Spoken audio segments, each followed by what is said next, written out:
Todavía, ¿vale? Empezar ya. Vamos a empezar. Ya. Sí. Hola, buenas tardes. Seguimos con las tertulias de política internacional. Aquí en la mesa está Juan Luis González, José Antonio Barroso y yo, Purificación González. Hoy nos parece especialmente interesante porque José Antonio acaba de venir de Venezuela, ha estado en la toma de posesión del presidente. Entonces creo que tiene cosas que contarnos. Le dejo la palabra, gracias. Muy bien, buenas tardes a todas y a todos. Como siempre, un placer que se renueva todos los meses. Chávez ya no supone un problema, dijo un año antes de su muerte, en 2012, Barack Obama. Fidel Castro siempre tuvo la convicción de que Hugo Rafael Chávez Frías fue envenenado. Era una persona que no se cuidaba en su contacto casi permanente con la opinión pública, con la ciudadanía. De ahí que Fidel, que tenía esa condición casi protectora de todos aquellos que tuvimos el honor de compartir espacios y encuentros con él, siempre estuvo en la convicción de que Hugo Rafael Chávez Frías, cosa que le está investigando y que se continúa haciendo en Venezuela, fue envenenado. ¿Por qué cuento esto? Porque es necesario también explicar qué interés hay, a qué obedece tan grande puede tener el norte global para preocuparse tanto de los déficits democráticos y de participación ciudadana que, según parece, dice, tiene Venezuela.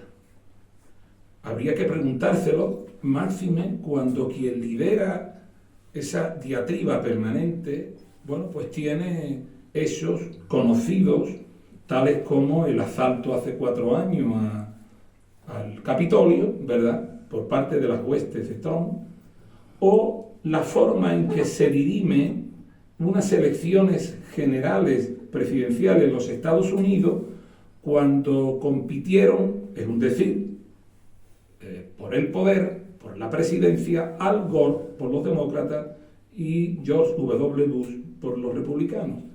Como ustedes saben, aquello se dirimió al final de forma muy ajustada en el estado de Florida, que fue quien aportó el número de congresistas suficiente para que ganara Trump, pero resulta que la dilación en el recuento de los votos que de manera creciente iba beneficiando a Al Gore, ¿verdad?, por parte del Tribunal Supremo de Florida, pues hizo que este tribunal decidiese parar el recuento y darle la presidencia a George W. Bush. Pero nadie se sorprendió, porque Estados Unidos es la democracia más antigua y más avanzada, dice.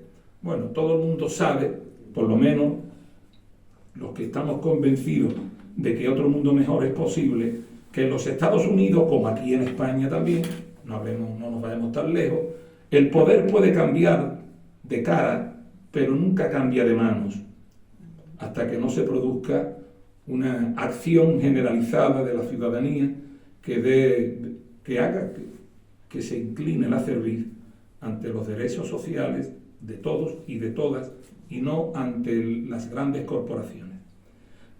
¿Qué hay entonces que tanto interesa en Venezuela al norte global? Pues se lo voy a decir con una relación que me he procurado conocer al detalle. Reservas probadas y certificadas de petróleo, 303.000 millones de barriles de petróleo, las mayores reservas certificadas del mundo. Aunque solo en la faja del Orinoco, el Servicio Geológico de Estados Unidos considera solo en la faja del Orinoco que hay más de 560.000 millones de barriles de petróleo. Estimaciones, un poco al albur de criterios, no sé si científicos o no, pero sí de gente más que reconocida, hablan que en todo Venezuela pueden existir entre 1.000.000.000 y 1.200.000 millones de barriles de petróleo. Gas, 200 billones de pies cúbicos de gas, el octavo productor mundial y el primero de América Latina. Hay que tener en cuenta que más del 80% del gas que produce Venezuela está asociado a las explotaciones petroleras, con lo cual se puede entender que muy posiblemente el gas ha de que multiplicarlo por 3 o por 4 el volumen de reserva, a la vista también de que también hay que multiplicar por 3 o por 4 las reservas reales en materia petrolera. Bauxita, 321 millones de toneladas métricas acreditadas y probables, entre esos dos contextos. Ustedes saben que para el aluminio la bauxita sale de la bauxita. Oro, reserva certificada en este momento 2.236 toneladas métricas, aunque en este año 2025 la certificación alcanzará los 8.900 toneladas métricas. Oro. Carbón, 10.000 millones de toneladas métricas de reservas probadas, muy apreciado por ser un carbón bajo en azufre, ceniza y alto poder calorífico, aun cuando en este tema hay que decir que los acuerdos a los que llegó Hugo Rafael Chávez Frías y que ha refrendado Maduro con las poblaciones indígenas de no tocar la zona más rica, pues hace que se tenga que poner esto en cuestión, o cuando menos no considerarlo el dato como definitivo. Diamante tiene unas reservas certificadas de 1.020 millones de quilates. Es que estamos hablando del paraíso. Manganeso, más de 1.000 millones de toneladas métricas. Níquel, primera potencia mundial, 29 millones de toneladas métricas de níquel.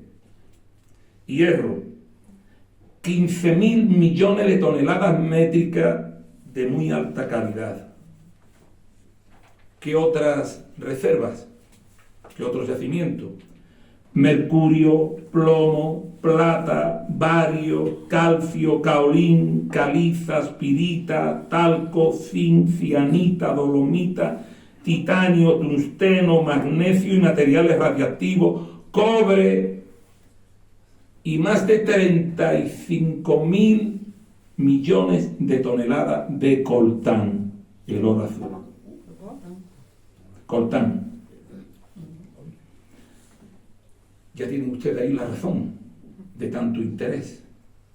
¿Se imaginan ustedes un control por parte del llamado norte global, a la cabeza de los Estados Unidos de América, en manos de las corporaciones norteamericanas, sin ningún control medioambiental? ¿Qué les importa a los norteamericanos si arrasaron con los suyos originarios?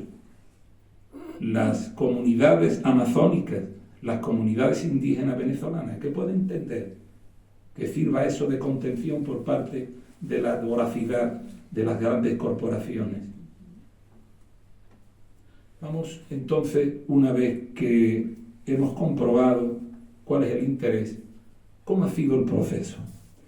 En el año 2002 y después de la Constituyente de 1999, Hugo Rafael Chávez Frías sufre un golpe de Estado, a la cabeza de los cuales no solamente estaba la patronal, las grandes corporaciones, sino también estaban algunos connotadísimos y significadísimos criminales que hoy han sido acogidos en este país, como por ejemplo Leopoldo López,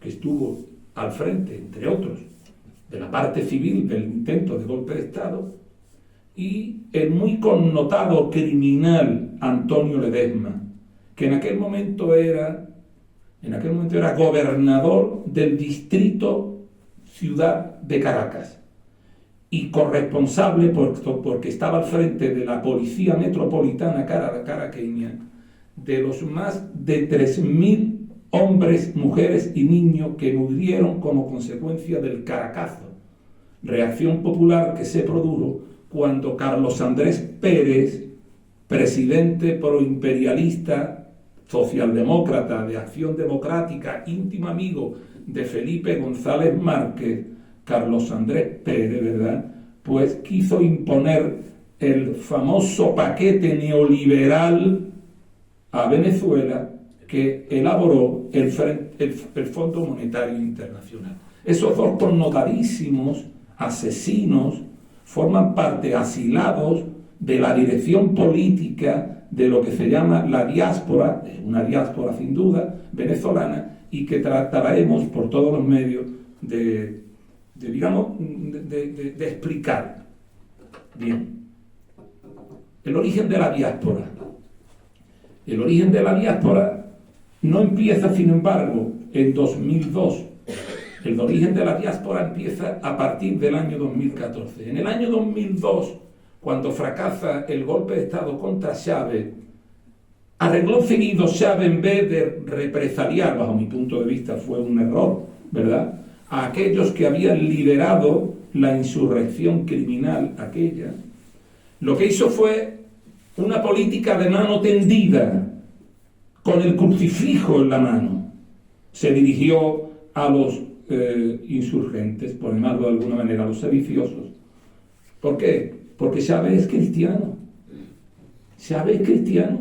Chávez tiene un sentido muy cristiano del humanismo que le ha caracterizado. Sin embargo, la reacción caraqueña fundamentalmente, venezolana en general, de aquellos representantes de la alta burguesía venezolana, no fue atender la mano tendida de Chávez. La reacción fue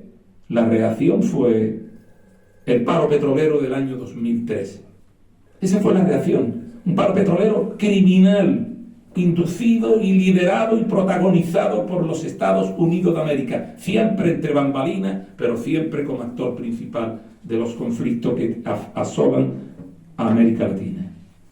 Bien, ha habido quien, fundamentalmente los ninis progresistas, quienes, como una manera de denostar a Maduro, ha cogido la senda de decir, bueno, Chávez sí, pero Maduro no. Porque, hombre, Chávez, con todas sus cosas, Chávez era una persona bastante interesante. Mientras que a Maduro le falta entidad política, constitucional, conocimiento, empatía, liderazgo, no tiene esa capacidad que tenía Chávez de enamorar, de seducir, ¿verdad?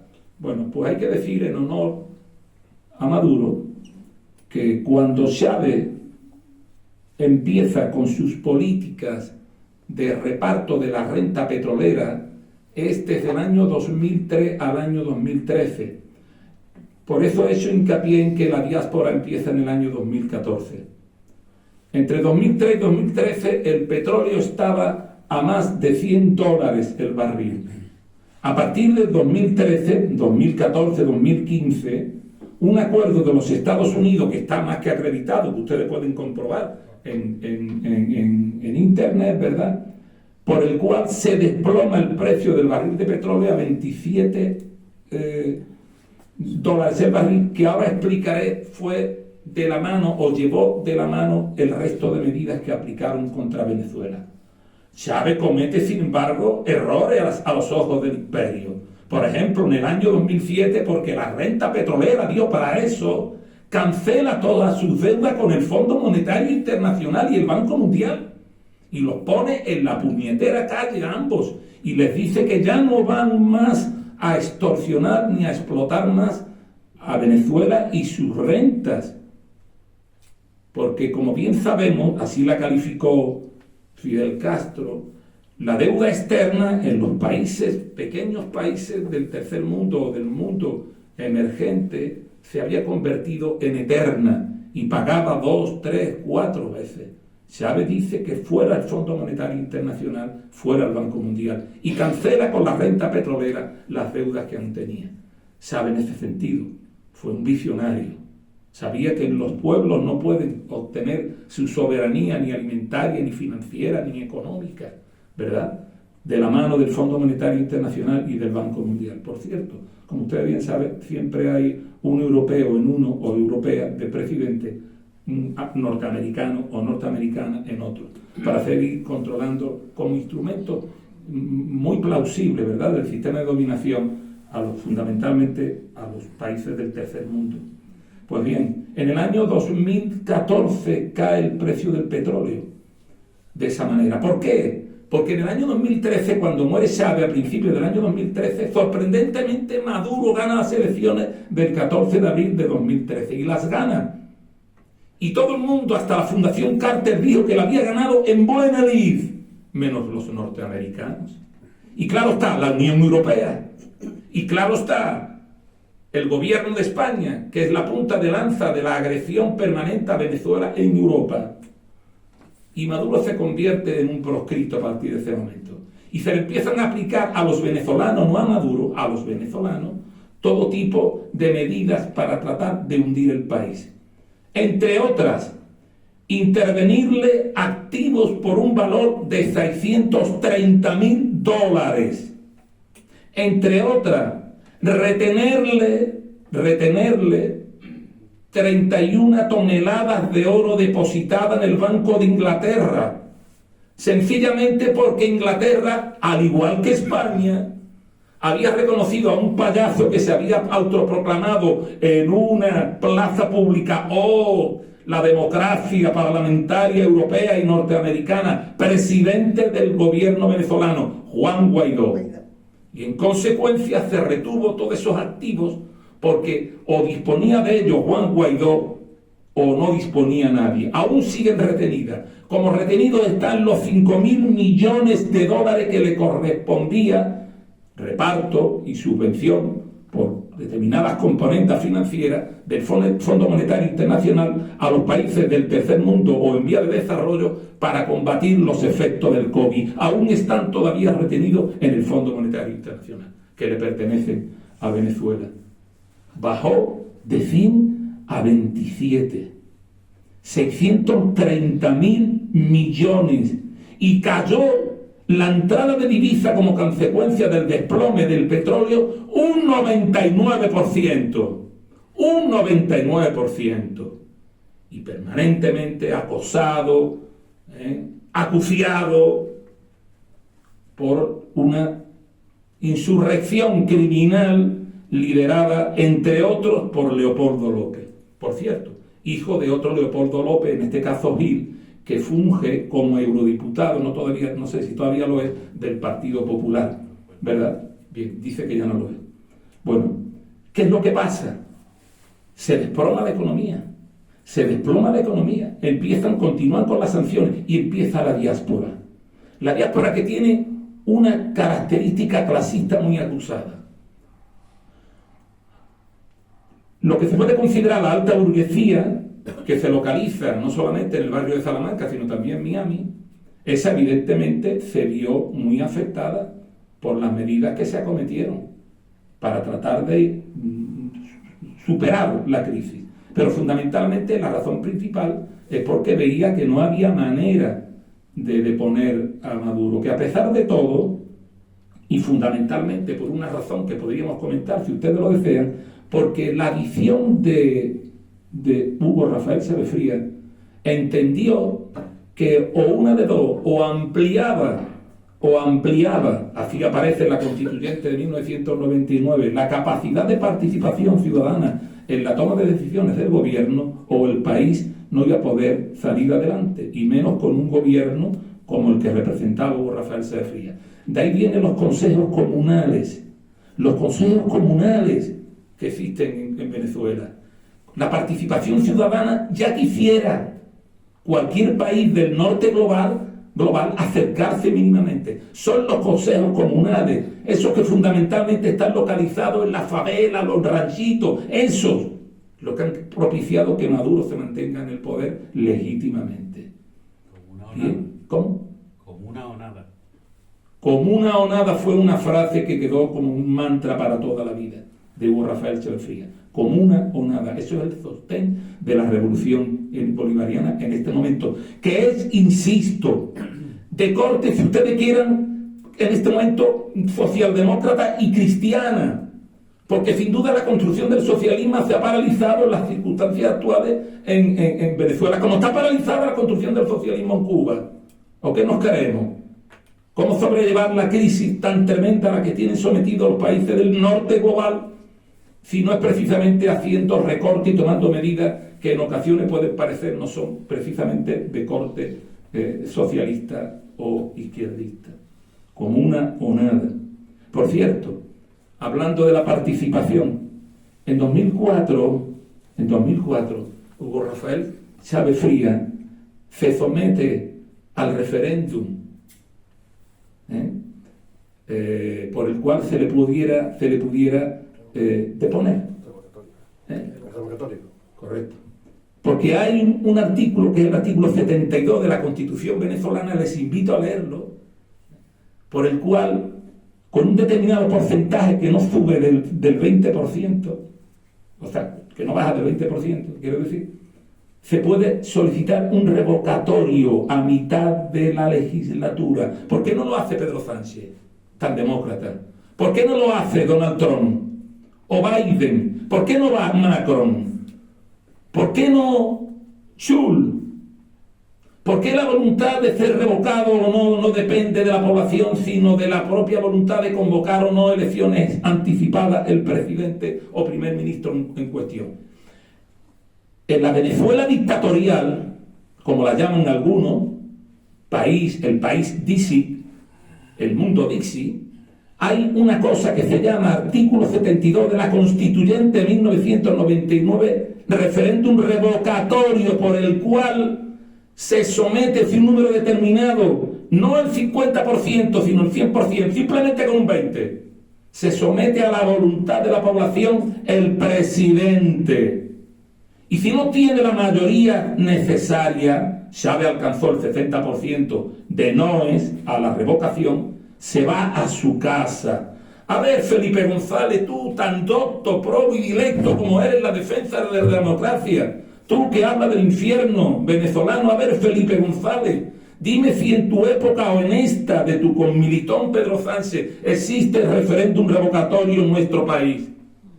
Adalides, como somos, de la democracia, para otros, para nosotros no. Bien, la diáspora empieza fundamentalmente a partir del año 2016 con la crisis, que fue terrible. Una parte importante de la burguesía, que además era antichavista, se va a Miami o se viene a Madrid. Una parte importante también de la llamada clase media, profesionales, libres, también. Y no específicamente antichavista, sino sencillamente por razones económicas. En Venezuela hubo un momento en que la gente se acostumbró a consumir y a consumir bastante. Imagínense ustedes, 4 millones de barriles de petróleo que vendían diariamente. Imagínense ustedes lo que eso daba de sí. A 100 euros el barril. Imagínense ustedes las plusvalías obtenidas, las rentas petroleras obtenidas y la redistribución que Chávez, el gobierno de Chávez, dio para que la gente viviera mejor. Bueno, pues resulta que a pesar de eso, hay una parte de la ciudadanía que se va de clase media, no específica ni genuinamente antichavista, ni muchísimo menos. Hay otra parte, el pobre, el misérrimo, el que se había acostumbrado a consumir desde 2003 o 2013, pero sin identificación o no con el chavismo, pero posiblemente con muy poco nivel cultural, intelectual y de compromiso, que también se va. Y hay también el grupo de los malandros, ¿verdad? Delincuentes asociados a los maras y asociados a los grupos delincuenciales, peruanos, colombianos fundamentalmente, chilenos también, y ecuatorianos, que también se marcha. Una parte de esos están aquí y están en los Estados Unidos, no en Colombia, no sea cosa que la competencia sea excesiva. Por tanto, hay una razón fundamentalmente económica. Fundamentalmente económica. Bien, pues a pesar de eso, en estos años, hasta este momento en el que Maduro se presenta ante el electorado venezolano, en estos últimos años se han hecho 5 millones de vivienda para trabajadores. La gran misión vivienda. Ahora que tan preocupados estamos en este país de cómo hacer vivienda para los trabajadores, para los jóvenes, para los que se quieren independizar, para los no sé qué, para no sé cuánto. 5 millones, ¿por qué no van y le preguntan a Maduro cómo se hace 5 millones de viviendas? 5 millones de viviendas acreditadas. Dice además por todos los organismos del Estado, no, de la ONU, de la propia OEA. 5 millones de viviendas. Que las he visto yo, las he visitado, he estado en ellas, pero me han llevado a multitud de sitios, desde los ranchitos, pasando por el llano y continuando por la Gran Caracas y por los arrabales y por los barrios. Los barrios allí le llaman a las favelas. 5 millones de viviendas. En el año 2023, subió el Producto Interno Bruto un 6,1%. Por tanto, y la producción petrolera aumentó un 5%. Pero claro, es este el momento en el que además hay que desarrollar toda una estrategia para deponer a Maduro en la nueva convocatoria electoral. Entre otras razones porque a Maduro, con esa visión que sin duda le tuvo que transferir Hugo Rafael Frías, se da cuenta que de la mano de los norteamericanos, ya lo decía el Che Guevara, al imperialismo ni un tantico así, difícilmente poco se podría alcanzar. Y que tenía que buscar nuevas fórmulas de acuerdos grupales, comerciales, culturales, políticas, industriales, financieras, que se llaman los BRICS. Y entonces ya la cosa cambia. Porque la cosa cambia en el momento en que un grupo de países que suponen ya más del 40% de la población mundial y casi el 50% del Producto Interno Bruto empiezan a ponerse de acuerdo y hablan de una moneda común, pero también de respetar la moneda de cada uno de los países y de sacar la potencialidad de uno y de otro para convertirlo en un valor de todos. Por ejemplo, la desvalida Cuba, con su magnífica ciencia y con su complejo tecnológico, médico, biotecnológico, y empiezan los BRICS a funcionar y a andar. Y Venezuela, por cierto, con una cierta dificultad, porque también hay entre los hombres y mujeres de izquierda traidores, empezando por Lula, que ya no se acuerda de su condición de secretario general del Partido de los Trabajadores, empezando por Lula, le pone objeción a Maduro. Y le pone objeción porque el 28 de julio, sorprendentemente, Maduro gana las elecciones. Cuando yo estaba allí en Venezuela, el día 10, a través de Internet, tampoco Internet, no creo lo que fíjense, tengo que tener hasta el número mío apuntado aquí en un papelito porque no soy capaz de sacarlo de la memoria. Yo espero que este teléfono no me engañase. El País tituló en primera página: Maduro se autoproclama presidente de Venezuela y no presenta las actas. Coño, ¿qué pasa con las actas? ¿Qué pasa con las actas? ¿Qué pasa con las actas que de ellas no para de hablar Felipe González, diciendo que ha ganado Edmundo González por goleada? Ahora un apartado para Edmundo González. ¿Qué pasa con las actas? Que un sujeto epígono del imperio, sin duda, despreciable, un tal Daniel Lozano, que se autodenomina como escritor y periodista, dice que el criminal Maduro le ha robado utiliza unos adjetivos calificativos descomunales, pero me dice Waldo viniendo para acá, claro, es que si no lo hace no comen. El periódico lo vende y por tanto no comen y lo botan, como dicen en Cuba y en América Latina. ¿Qué pasa con las actas? Y entonces, uno, investigando y atendiendo a las opiniones de unos y los otros, se sorprende de que, y llega a una conclusión, claro está, de que en Venezuela hay una cosa que se llama Consejo Nacional Electoral, que es un organismo autónomo del Estado, del gobierno, perdón, y que el Consejo Nacional Electoral sufrió la misma noche del recuento un ataque masivo que desactiva todo el sistema informático del país. De ahí el retraso en el conteo. Pero resulta que investigando comprobamos que es exactamente igual el sistema de contar los votos y de elección allí en Venezuela, con mucho más garantía que aquí, que el que tenemos en España. Lo mismo. Cada uno de los candidatos presidenciales tiene un representante en cada una de las mesas. 30.026 en todo el país. 30.026 actas. Y que cuando se cierra una mesa, o un colegio, mejor dicho, firman todos, supuestamente los 10 que se presentaron. Pero cuando se empieza aquí en este país, no nos olvidemos, la punta de lanza de la agresión de la Unión Europea y en el mundo hispano del imperio norteamericano que se llama España, aquí, cuando empiezan aquí a decir que faltan las actas, uno se pregunta y empieza a investigar qué pasa con las actas. Pero Maduro también, para tratar de contener el creciente desgaste que sin duda su triunfo estaba alcanzando como consecuencia de este tema. Y entonces presenta un recurso ante el Tribunal Supremo, que es independiente, señor Felipe González, como también lo es en España, ¿o no?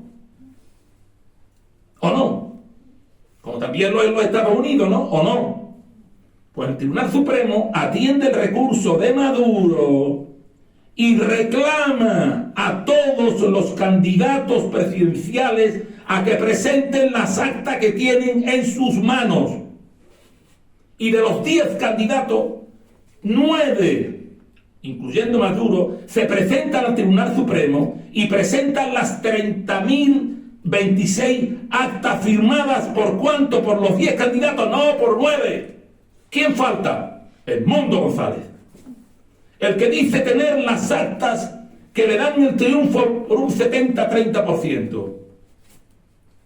Y es el Tribunal Supremo quien sanciona la validez de las 30.026 actas que presenta Maduro y que no han sido todavía publicadas para que todo el mundo la tenga, sencillamente porque el sistema informático aún continúa jodido. Se decía que a lo mejor el 28 de este mes la presentaba. Pero claro, ¿qué necesidad hay de esperar a que presente las actas el Consejo Nacional Electoral? Si según parece las tienen de manera que acreditan su triunfo Edmundo González y sus conmilitones. ¿Por qué no presenta Edmundo González las actas? Hagámoslo al contrario. ¿Por qué no le entrega las 30.000 actas a la redacción del País? ¿Por qué las 30.000 actas no se las entrega a la redacción del Mundo o del Diario de Cádiz? ¿Por qué? Porque no las tienen. Porque las que tienen son falsas. Porque las únicas que tienen, no, sí, las tienen todas. Tienen las 30.000, pero las tienen todas las que han firmado en los colegios. Todos. Pero si tienen las actas, ¿por qué no la presentan ellos? Les apuesto a que cuando el Consejo Nacional Electoral presente las actas, dirán que son falsas. ¿Pero eso por qué? Muy fácil, señores. Porque esto no es un problema de actas sí o de actas no. Esto es un problema de negar la soberanía, negar la institucionalidad de Venezuela. Si gano las elecciones, digo que están amañadas. Si el Consejo Nacional Electoral dice que yo he ganado y aquí están todas las actas, digo que están amañadas y que el Consejo Nacional Electoral está vendido al sevismo. Si el Tribunal Supremo decide que son ciertas las actas, digo que el Tribunal Superior o Supremo está vendido al chavismo. Se trata de que cualquier paso que dé el gobierno venezolano, y yo aquí no estoy defendiendo a Maduro, estoy defendiendo la soberanía de Venezuela, cualquier paso es contestado de la manera que les he comentado anteriormente. Falso de toda falsedad. Porque la cuestión es negar la institucionalidad venezolana. Porque negando la institucionalidad venezolana, niegan la soberanía venezolana. Esa es la bronca, esa es la razón de la bronca. Esa es la razón de la bronca. Por eso da igual que presenten actas o no. ¿Qué me encontré yo en Venezuela el día 8, 9, cuando llegué? Pues miren, le voy a decir usted una cosa. Me encontré los accesos a Caracas protegidos, no voy a decir que tomado, pero sí protegido por las Fuerzas Armadas bolivarianas. Porque grupos mercenarios estaban permitidos por Petro en la misma Colombia que dice ser amiga de Venezuela y que también, aunque ya parece que ha remitido bastante en esto, se atrevió a pedir las actas, hasta que nunca preguntó nadie por qué no las presentaba Petro para decir, o Lula, que habían ganado legalmente las elecciones. No nos olvidemos que también, ¿os acordáis? También el candidato conservador brasileño dijo que era falso el triunfo de Lula. ¿Ya no os acordáis?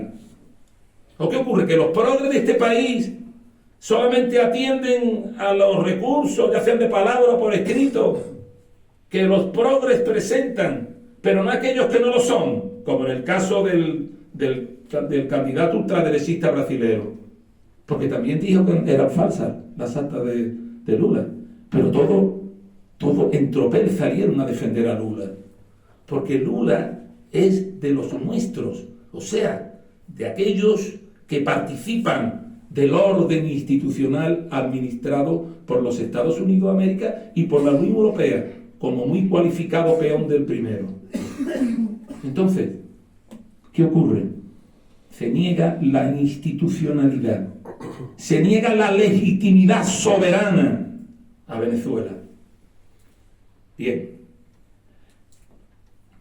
vamos al otro tema que viene a completar un poco el escenario. Por tanto, las actas están en manos de todos, también en manos de la reacción, y sencillamente, mientras que el Consejo Nacional Electoral, yo le pido a todos ustedes que manden cartas al señor Edmundo González, ahora le daré una atención especial, ¿verdad? Pues antes de que la Audiencia Nacional mande a apresarlo, porque Edmundo González fue cómplice necesario del asesinato de los 6 jesuitas españoles que mataron en los años 80 en El Salvador. Él formaba parte de la embajada venezolana y fue el órgano ejecutor de la mano del imperialismo y atendiendo la demanda de Arenas, del grupo Arenas, y de Dubuisson, que era su secretario general, por el cual se cargaron a los 6 jesuitas españoles. ¿Qué hace que un leviatán judicial no viene y lo destruye en nombre de la legalidad y del interés en defensa de los derechos humanos internacionales y mundiales, como dice que España tiene y por lo que tanto dice caracterizarse? Edmundo González, asesino de jesuitas españoles, como Leopoldo López, criminal de la insurrección criminal de 2014. Bien. ¿Para qué quiere Ana Corina Machado? Por cierto, ustedes se enteraron me imagino que salió en la prensa española, de que había sido aprehendida, ¿no?, en un parque. La gente se reía allí en Venezuela de aquello. Se reía, porque es que además todo el mundo sabe dónde estaba, todo el mundo sabe, me refiero al servicio de inteligencia, ¿no?, de venezolanos, dónde estaba María Corina Machado. Y resulta que la policía estaba al lado, que era lo que le estaban grabando, que luego pasaron por Telesur, no la Telesur de aquí, de la de Juan María, no, la Telesur de América Latina, las imágenes, ¿verdad?, de cómo paseaba por el parquecito. Nadie la detuvo, nadie le dijo nada. ¿Para qué? Bien, ¿para qué quería Ana María Corina Machado el poder? Lean ustedes por favor, háganlo, lean ustedes el programa electoral de la derecha venezolana y lean ustedes la de Maduro. Lean ustedes y comprueben para qué querían el poder.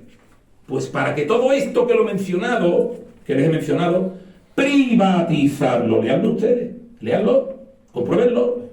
En el programa está la liquidación del patrimonio público. La liquidación del patrimonio público para que Venezuela sea el paraíso de las grandes multinacionales.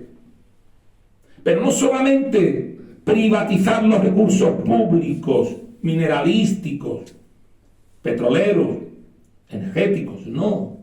También, y dice, y cito textualmente, dice el proyecto electoral, todos aquellos servicios públicos que lo ameriten, que es un término muy utilizado por los venezolanos, por los latinoamericanos, ¿verdad?, que lo ameriten, o sea, que se le pueda obtener grandes e inmediatos, prontos beneficios. El sistema público de salud, la educación superior, básica, en definitiva, todo aquello que pudiera significar obtención de recursos, que no tienen desde luego los que viven en los ranchitos, que jalonan como si fuera una especie de corona, la Venezuela del centro. Lean ustedes y comprueben para qué lo quieren. Bien, a mí solamente me cabe decir la Venezuela que yo vi. Yo vi una Venezuela porque Maduro, como acostumbran aquí nuestros próceres, ¿verdad?, Maduro hizo lo mismo que hizo Aznar, o que hizo Felipe González, o que hizo Pedro Sánchez, que fue juramentar primero ante las instituciones venezolanas y luego bañarse en multitud. Centenares de miles de hombres y mujeres bailando, cantando, jodiendo, como se dice vulgarmente, en las calles de Venezuela, más de 10 avenidas al completo. Yo estuve en ese mar de venezolanos que decían Maduro presidente. Yo estuve, centenares de miles, y pude comprobar a distancia y luego en la televisión el grupo movilizado para María Corina Machado, al que nadie tocó ni nada dijo. Porque la diferencia entre los revolucionarios y los contrarrevolucionarios delincuenciales está en que mientras los primeros muestran su alegría, muestran su apoyo por medio del baile, del cante, por medio del salto y del griterío, los contrarrevolucionarios lo hacen por medio de la violencia, como han venido acreditando desde el año 2002.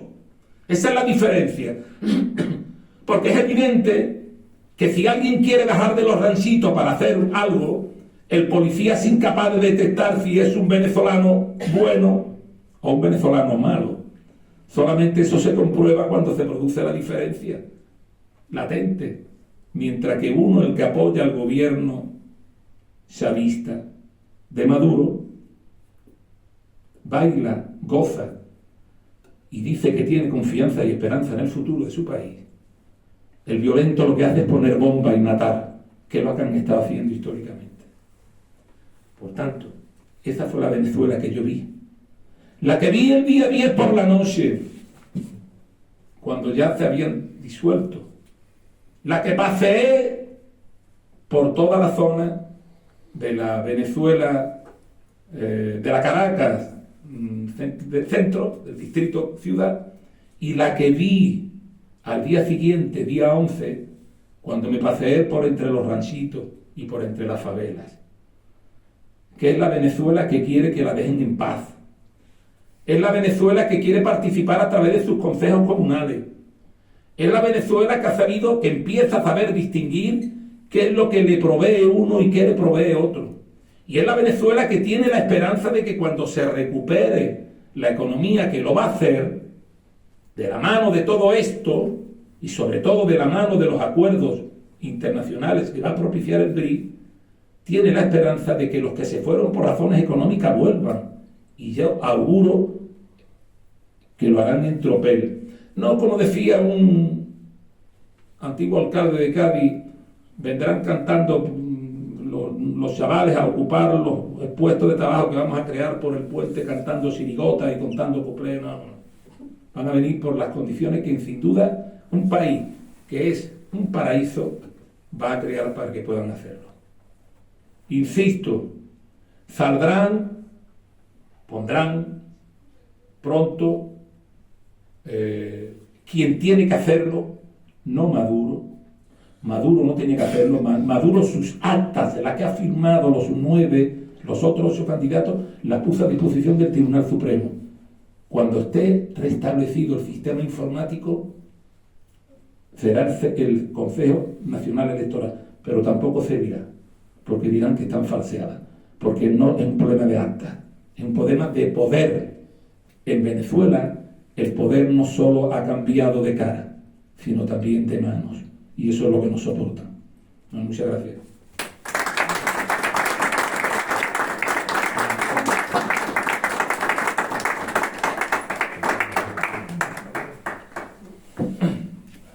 Fantástico, Pepe, como siempre. A ver, yo realmente quería dar un repaso a la actualidad internacional. Lo que ocurre es que, bueno, después de este baño venezolano, creo que merece la pena tocar, o por lo menos decir una cosita más, ¿no? Yo también estuve en Venezuela, no pude ir a este viaje, me tuve que bajar casi del avión por temas laborales, pero sí había estado en otra ocasión por allí, por Caracas. Y realmente también tuvimos ocasión de visitar comunas, de conocer un poco la ciudad y conocer a muchos de sus dirigentes. Algunos contaban historias muy jugosas del gobierno español y de algunos de sus ministros cuando se habían reunido en Petit Comité con ellos. Pero bueno, realmente lo que sí se está produciendo en Venezuela en este momento es después de la política de sanciones tan brutal, es un despegue de la economía, que se está viendo en los números que reflejan los organismos internacionales, que está subiendo el PIB de manera absolutamente notoria, pero además han conseguido algo, esto es muy reciente, algo muy importante, que es la soberanía alimentaria. En Venezuela, hubo una época de la Venezuela saudí, porque había tanto dinero del petróleo que compraban lo que hiciera falta en cualquier sitio del mundo, porque iban con sus petrodólares y lo conseguían todo de una manera clara y sin tener que montar ninguna estructura productiva dentro del país.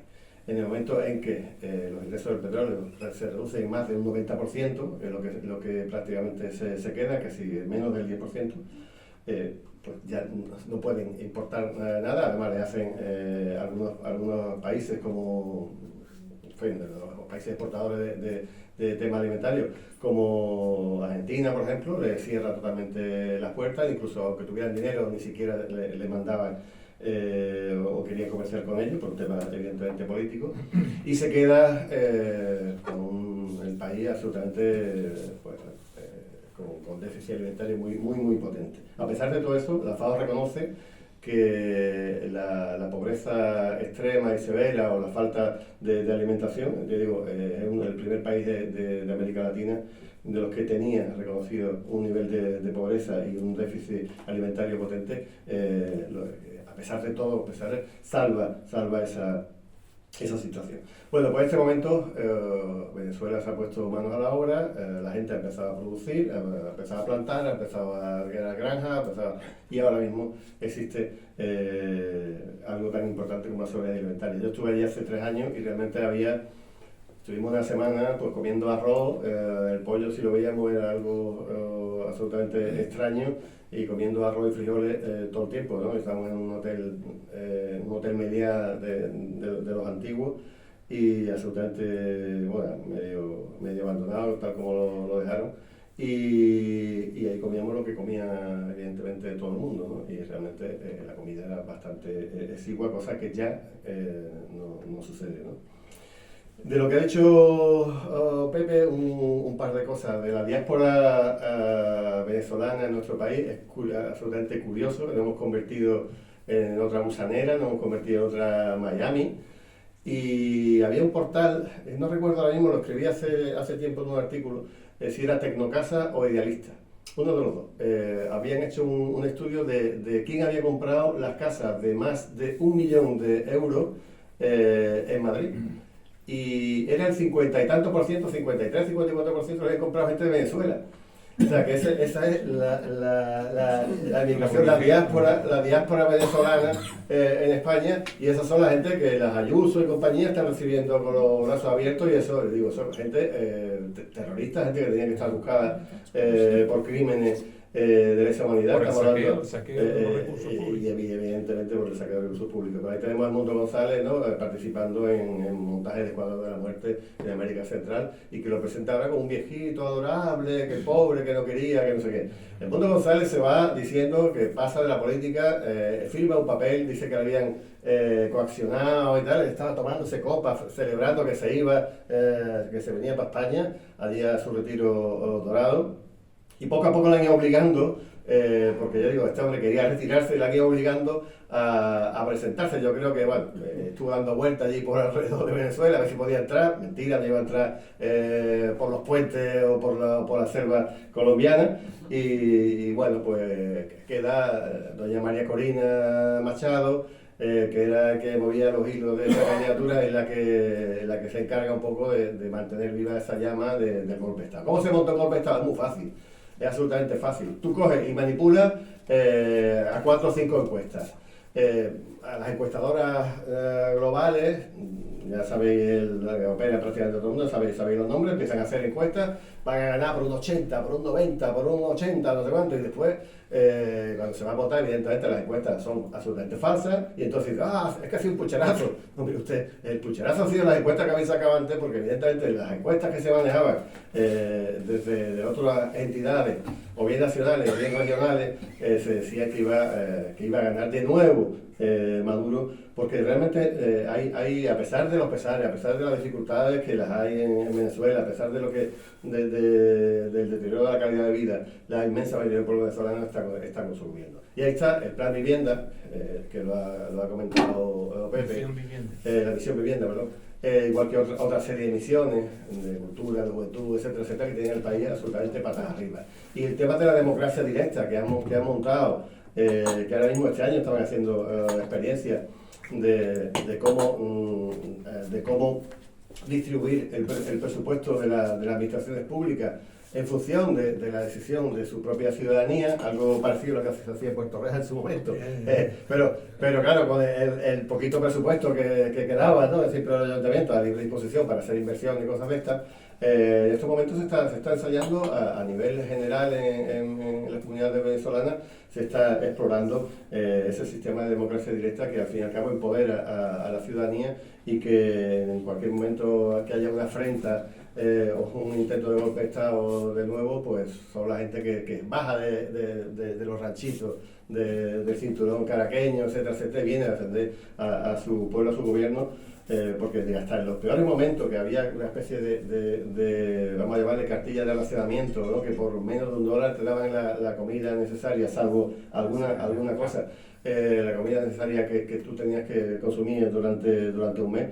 A nadie le ha faltado lo básico, y eso ha sido gracias a que... los CLAC. Sí, las CLAC, exactamente, las cajas de alimentos han funcionado perfectamente y han hecho que nadie se muera de hambre ni tenga déficit alimentario serio.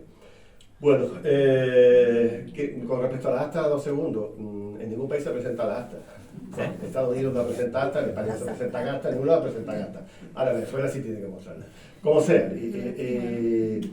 Y cuando las actas, el sistema de conteo y de votación de Venezuela es de los más seguros del mundo, como fue definido por la Fundación Carter. La Fundación Carter, ahora que Carter estaba ya más allá que para acá, cambió de bando en estas elecciones y bueno, se sumó al coro de voces, ¿no?, que decían que había sido un auténtico cucharazo. Pero el sistema es absolutamente, prácticamente inexpugnable desde el punto de vista de la seguridad de los conteos, porque la persona que vota además se lleva un resguardo de ese voto, eso lleva una serie de QR, igual que lleva todas las actas, llevan una QR, y cuando el inmundo González presenta las actas, muchas veces ibas con el QR, le dabas a la cámara y te salía una tienda de Estados Unidos. Una peluquería de Ohio. Una peluquería de Ohio. Habían inventado los QR de muchas de las actas que se presentaban, eran absolutamente falsas. Además, no presentaron todas las actas. Imaginaros que aquí conocemos el barrio de no sé qué, de Bahía Blanca, que no va a votar por Podemos, yo qué sé, por decir algo. Entonces me voy a mi barrio de Caracas, donde sé que voy a ganar, donde iba a ganar, y presento el acta, pero no presento la totalidad del acta, presento unas cuantas actas donde supuestamente he ganado. En fin, al final se dirime con esos resguardos que tienen todos los partidos políticos, se dirime lo que pasa, el Consejo Nacional Electoral estudia, debate y emite un dictamen, y el dictamen es que las elecciones han sido absolutamente legales. Pero ya digo, esto está pergeñado desde antes por una razón que ya dijo Pepe. Por la posible, o la más que posible era hasta que Lula la lió parda, entrada en los BRICS. Si todas estas materias primas se ponen a disposición de los BRICS, que es la alternativa al G7, ¿no?, por decirlo de alguna manera, y en manos del multilateralismo y del multipolarismo, pues Estados Unidos iba a tenerlo muy complicado para poder controlar, como ha dicho, desde el CENTCOM, de la militar jefa de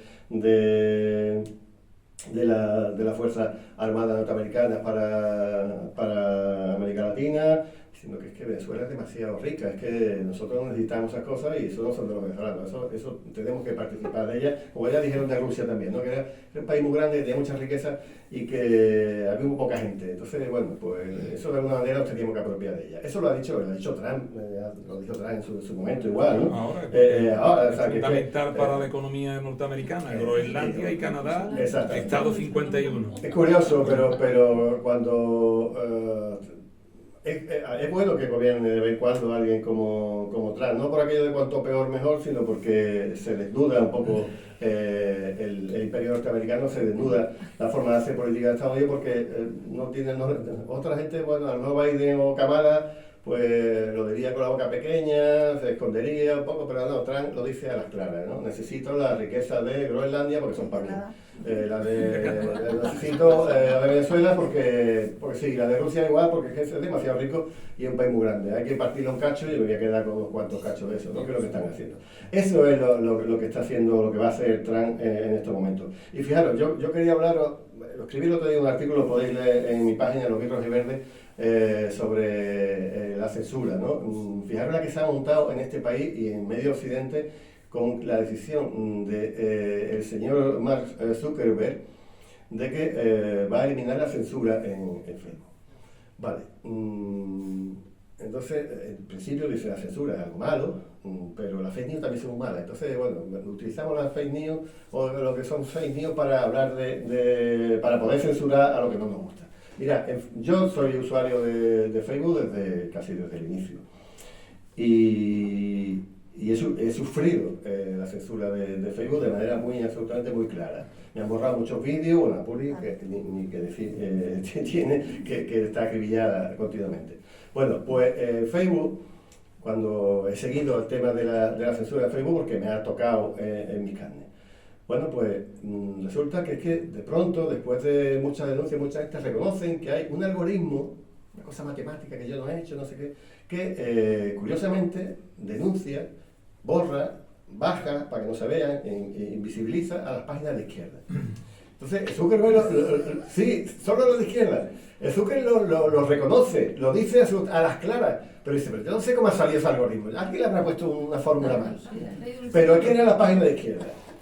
Pero todavía es peor, cuando Zuckerberg contrata a una organización, una fundación norteamericana que se llama Atlantic Council. La Atlantic Council es una fundación de la OTAN que estaba utilizando como asesores para censurar en el extranjero, no en Estados Unidos, eso dicen, en el extranjero las informaciones que no les convenían.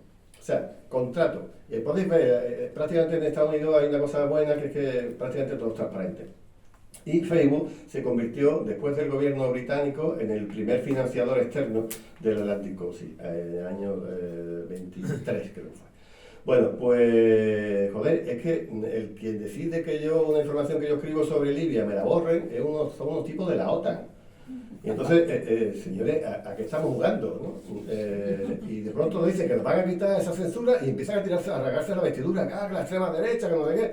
Y digo, hostia, pero si uno analiza qué hacen los medios, vamos a ver, de nuestro país, con la toma de posesión de Maduro, pues resulta que el país, el mundo, el diario, .es, vamos a llamarle porque son los progresistas, ¿no? Pero por supuesto el mundo, la ABC y compañía. ¿Qué decían de la toma de posesión?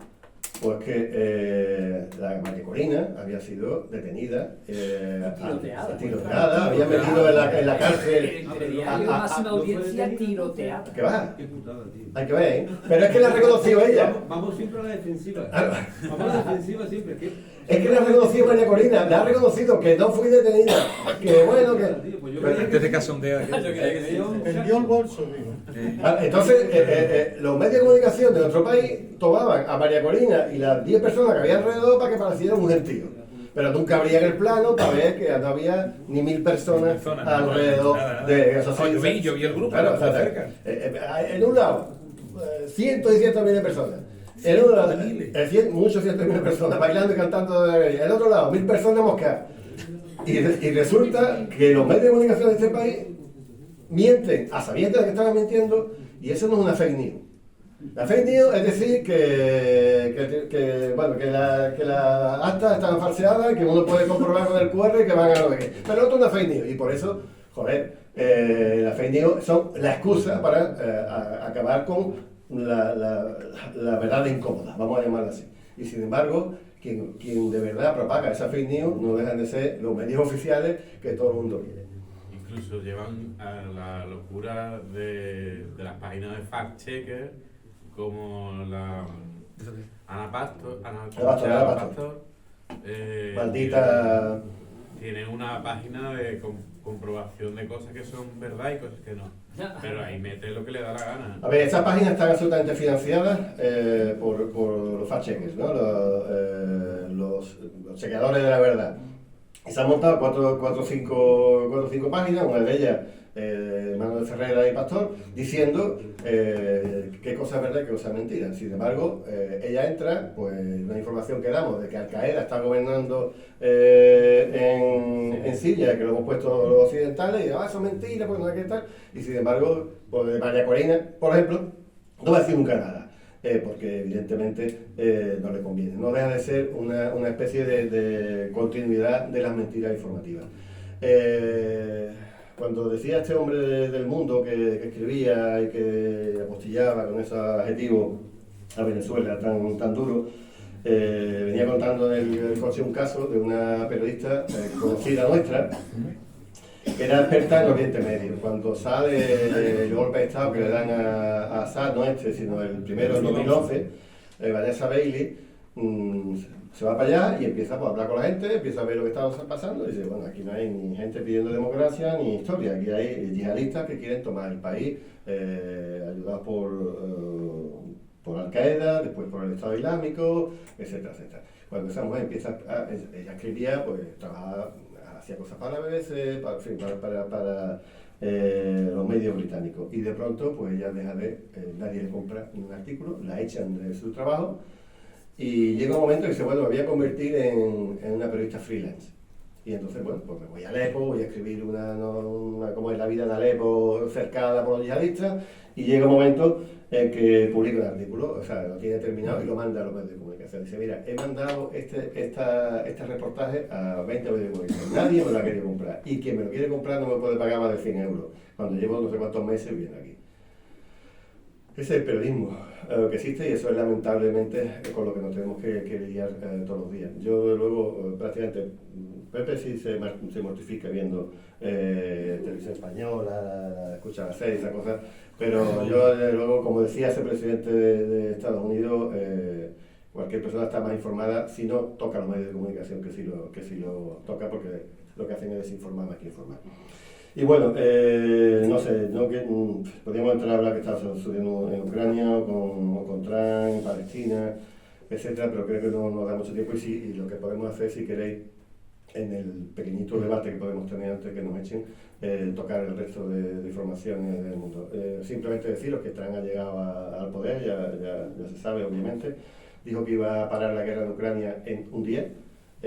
Ahora le ha encargado a su enviado especial para Ucrania que acabe con la guerra en 100 días. Y bueno, lo de Trump es que no dice, o sea, es que cambia todos los días de todo, ¿no? El otro día decía que habían muerto 700.000 rusos, al día siguiente había muerto 1 millón. En fin, no se puede hacer caso de nada de lo que diga, pero bueno, entre fanfarronada y fanfarronada, pues vamos viendo por dónde se va a dirigir la política de Estados Unidos. Creo que lo vamos a tener bastante crudo, creo que va a haber sanciones bastante gordas para Europa, va a haber sanciones para China, va a haber más sanciones para Rusia. Por supuesto se va a seguir con el proyecto de acabar con la posibilidad de un Estado palestino. Es verdad que se ha firmado un acuerdo de paz en Gaza, que no me fío ni un pelo de lo que puede salir de ahí, pero bueno, a cambio se ha dado permiso para que monten una guerra contra Cisjordania. Ha empezado en Jenin, están matando allí a saco. Está la ONU diciendo que se ha llevado la guerra de un sitio a otro de manera continuada, la ida de Gaza a Cisjordania.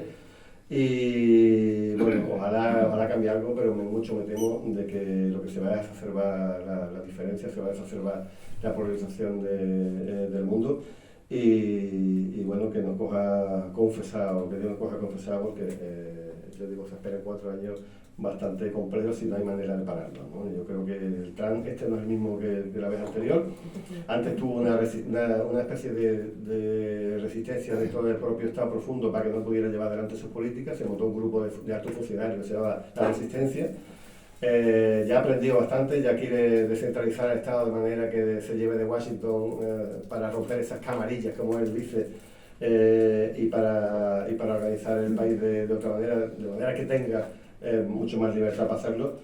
Pero bueno, es cuestión de ir viendo. Yo creo que en la próxima tertulia podemos analizar qué significa o qué va a significar Trump en el contexto internacional e incluso en el nacional. Parece que nuestro exceso presidente quiere confrontar con él para tomar un poco con el presidente de la Internacional Socialista y toda esta historia. Quiere hacerse notar, pero sin romper mucho las relaciones, porque tenemos la base norteamericana que nos dejó Franco aquí como legado, tenemos la entrada de la OTAN, que también nos dejaron los norteamericanos como legado dirigiendo la transición hacia ese momento. También podemos hablar otro día de cómo controlaron la mal llamada transición española desde la embajada gringa. Y bueno, ya digo, lo dejamos para la siguiente, y todavía tenemos un ratito para poder charlar de lo que... Sí, una cosa muy breve. Pero mientras tanto el mundo se mueve. El mundo se mueve mientras tanto. El mundo, no el mundo. Hay que empezar a darle y mundo. El mundo se mueve porque mientras que los norteamericanos han localizado 8 bases norteamericanas en Colombia, que está como un rosario de perlas, ¿verdad?, alrededor de Venezuela, los chinos, en un momento muy difícil, donde las sanciones norteamericanas y de la Unión Europea a Venezuela estaban haciendo, no voy a decir que inclinarse la cerviz, pero en un momento delicado, los chinos pusieron 1.000 millones de euros, 50.000 millones de dólares encima de la mesa, con la única garantía del petróleo que estaba por extraer. Dólares o petróleo contra dólares. 50.000 millones. Mientras que los norteamericanos no han salido todavía de la famosa doctrina Monroe, América para los americanos, americanos del norte, o el famoso Big Stick, ¿no? Aquello que decía Theodore Roosevelt. La política de los norteamericanos es hablar suave y con un gran garrote en la mano, mientras que siguen instalados en esa concepción casi del lejano oeste. Los chinos se mueven, los norteamericanos con 800 bases en el mundo, los chinos tan solo con una en Djibouti, un pequeño país africano. Los chinos llevan o van de la mano de la inversión, de los acuerdos económicos, del respeto, de los acuerdos comerciales, de la ruta de la seda, de los acuerdos de Shanghái. Los yanquis siempre dando puntapié, quitando gobierno, poniendo gobierno, creando guerra, sustituyendo guerra, el gran complejo militar industrial. Entonces, ¿no creen ustedes que va siendo hora de que este gobierno empiece por lo menos a dar señales de vida en su política de exteriores? Aunque solamente sea como una muestra de lo que fuimos en el pasado. ¿O es que las ínfulas imperialistas, etnocentristas, que nos quedan todavía son como las del Capitán Trueno? Y no nos acordamos de otras formas de entender la relación con países de la naturaleza y la catadura de los Estados Unidos. O sea, nos ha olvidado de la manera en que nos echaron de Cuba, nos echaron de Puerto Rico, nos echaron de Guam, nos echaron de Filipinas. Se les ha olvidado a los españoles, a los ventepatrias que nos gobiernan, se les ha olvidado, porque a mí no se me ha olvidado. Los centenares de marineritos que... Pepe, no se puede, a mí no se me ha olvidado. No somos soberanos, Pepe. Por supuesto. No somos soberanos. Álvarez diciendo...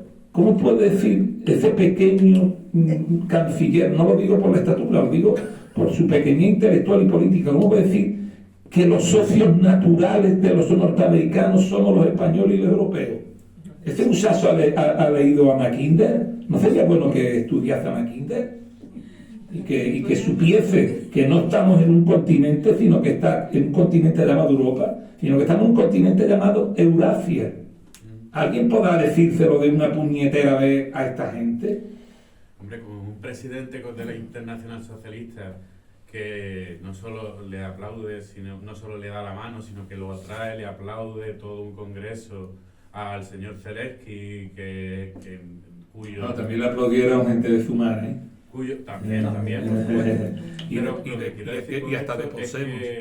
El partido, el homólogo partido de la Internacional Socialista en Ucrania, que sería por quien debería de luchar el señor Pedro Sánchez, está no solo prohibido, sino que sus líderes están encarcelados en Ucrania. Hay 11 partidos ilegalizados en Ucrania. 11 partidos. Exacto. Venezuela no ha ilegalizado ninguno. Por supuesto que no. Esos 50, los 50.000 millones de los chinos, ¿para qué los pusieron? Pues fundamental, vamos a ver. A partir de los años 20-30 del siglo XX, los norteamericanos, que fueron los que empezaron a administrar y a gestionar la extracción del petróleo y además los refinados, automáticamente ponen en función de la exportación gestionada por ellos de petróleo y la importación de recursos, manufactura propia, por tanto también gestionada por ella, todo lo que es el mercado venezolano. O sea, en Venezuela, antes, en los años 20 del siglo XX, Venezuela tenía una cierta entidad agropecuaria, de producción agropecuaria. Eso desaparece en los años 30. En los años 30, Venezuela se dedica a vender refinados, que los gestionan los norteamericanos, a extraer petróleo, que lo gestionan los norteamericanos, y deja de producir alimentos, lo estaba diciendo antes Waldo, deja de producir, vacas, ovejas, en fin, ganado, y se dedica a comprar todo lo que los norteamericanos le enviaban y por la vía de la importación con los recursos económicos, la renta económica, la poca que quedaba allí en Venezuela. ¿Qué quiero decirte? Ahora las grandes decisiones están sirviendo, y de ahí la inversión, para que de nuevo se recupere pues la producción de cacao, la producción de café, la producción de tabaco, la producción de maíz, de azúcar, en fin, todo aquello, los renglones que fueron fundamentales de la economía productiva venezolana. Y eso es para lo que ha servido, para lo que está sirviendo los recursos que los chinos han estado Y poniendo. también están poniendo para un nuevo canal en Nicaragua. Bueno, esto lo contamos el otro día aquí. ¿Lo contamos aquí? No, lo contamos en Sevilla, ¿no? En En Sevilla. En Nicaragua, yo comentaba, este es un tema de los que queríamos para el próximo mes. Bueno, comentamos el otro día, Juan Luis y yo, allí en Sevilla, que fuimos a una asociación, a una sede que se llama la Insumisa. Un día en su casa estaba lloviendo, porque yo no tengo, digamos, condiciones técnicas ni conocimiento. Mi mujer dice que el televisor y lo apaga y lo enciende ella, que yo no. O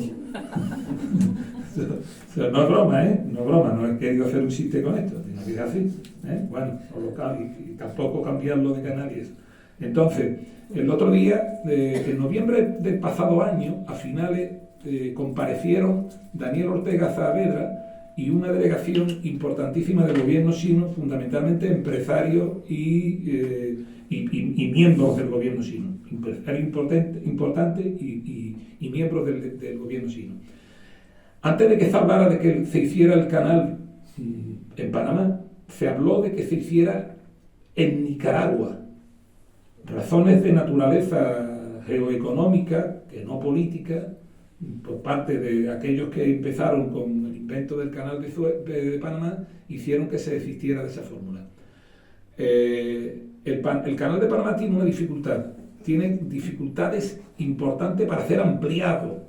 Las esclusas son muy difíciles de ampliarse y por tanto el límite de paso de barcos está establecido en 150.000 toneladas, 160.000 toneladas. Ya no pueden pasar barcos de gran porte, o sea, los barcos que llegan a Algeciras de 400.000 y pico de toneladas, de 405 metros de eslora y con 30.000, 20 y tantos mil, 30.000 TEU, o sea, contenedores de 20 pies, estos no pueden pasar por el canal de Panamá.